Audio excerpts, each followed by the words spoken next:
ஆன்மீக சந்திப்பில் நாம் இன்னைக்கு இந்த வீடியோவில் சுக்கிரன் பலம் தரும் சுக்கிர கிரிவலம் இதை பற்றி தான் நம்ம இந்த வீடியோவில் பார்க்க போகிறோம். பொதுவாக திருவண்ணாமலை கிரிவலன்றது எல்லாருக்குமே தெரிஞ்ச ஒரு விஷயம். இதை பௌர்ணமி அன்னைக்கு எல்லாரும் அந்த கோயிலை சுற்றி வருவாங்கன்றது எல்லாருமே தெரியும். இது மட்டும் இல்லாமல் எல்லா கிழமையிலையும் மக்கள் சுற்ற ஆரம்பிச்சிட்டாங்க.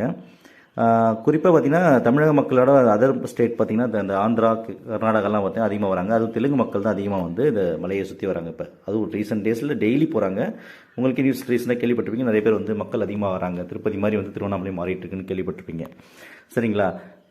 நீங்கள் இந்த சுக்கிர கிரிவலம்ன்றது என்னைக்கு பண்ணணும், யார் பண்ணணுன்றது, எதுக்கு பண்ணணுன்றது தான் நம்ம இந்த வீடியோ பார்க்க போகிறோம். சுக்கிர கிரிவலம்ன்றது யாருன்னா, இந்த சுக்கிரனுடைய தசாபுக்தி நடக்குதுல்ல, அவங்க சுக்கிரன் உச்சம் பெற்ற கிரகம் இருக்குல்ல, ஜாதகம் இருக்கும்ல, ஆனால் அவங்களுக்கு சரியான அனுகூலங்கள் கிடைக்காம இருக்கும். சுக்கிரன் நீச்சமாக இருக்கும்ல ஒரு சில பேருக்கு, அதனால் அவங்களுக்கு குடும்ப வாழ்க்கையில் பல பிரச்சனைகள்லாம் வரும். அதே போல் சுக்கிரன் கர்மாவை பெற்றவங்க இவங்கெல்லாம் கண்டிப்பாக இந்த சுக்கிர கிரிவலம் போயிட்டு வர்றது நல்லது. சரிங்களா? எத்தனை முறை போகிறது அது உங்கள் இஷ்டம். ஒரு வாட்டியாச்சும் நீங்கள் வாழ்க்கையில் போயிட்டு வந்தாலே போதும், உங்களுக்கு இருக்கிற பிரச்சனை எல்லாமே தீரும். சரிங்களா? சரி, நீங்கள் என்ன பண்ணணும் அப்படின்னு பார்த்தீங்கன்னா, சுக்கிரன் அதாவது வெள்ளிக்கிழமை அன்னைக்கு இரவு நேரத்தில் 10 மணிக்கு ஊரெல்லாம் அடைஞ்ச பிறகு எல்லாரும் தூங்கின பிறகு, ஆனால் எப்பயுமே நைட்டில் ஜனங்க நடமாட்டம் இருந்துகிட்டே இருக்குது, கடையெல்லாம் இருக்குது. அதனால் நீங்கள் பயப்பட வேண்டிய அவசியம் கிடையாது.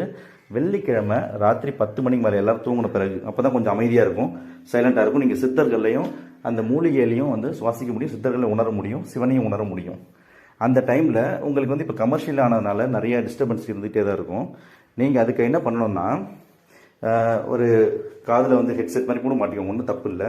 சிவமந்திரத்தை கேட்டுனே இருங்க, சிவமந்திரத்தை உச்சரித்துட்டே இருங்க. அப்படியே கம்ப்ளீட் பண்ணுங்கள். கடையில் போகிற வழியில் எல்லாமே ஸ்நாக்ஸு டிஃபன் எல்லாமே இருக்கும், அந்த ஸ்மெல் வந்துகிட்டே தான் இருக்கும்.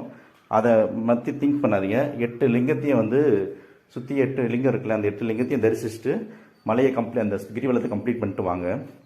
போகும்போது பார்த்தீங்கன்னா எங்கேயாச்சும் பசிச்சுது அப்படின்னா லிக்விடாக எடுத்துக்கோங்க. இந்த மாதிரி ஃப்ரூட்ஸு வெஜிடபிள்ஸ் சாலட்லாம் இருக்கும், குக்கும்பர்லாம் இருக்குல்ல, அதை எடுத்துக்கோங்க. இல்லைனா இந்த சோடா டீ பால் அந்த மாதிரி மட்டும் குடிங்க. அன்னெசரி சாப்பிடாதீங்க. ஏன்னா நம்ம வயிறு ஃபுல்லாக இருக்கிறப்ப மூளை வேலை செய்யாது. மூளை வேலை செஞ்சால் தான் நம்மளுக்கு ஆன்மீகத்தை உணர முடியும்.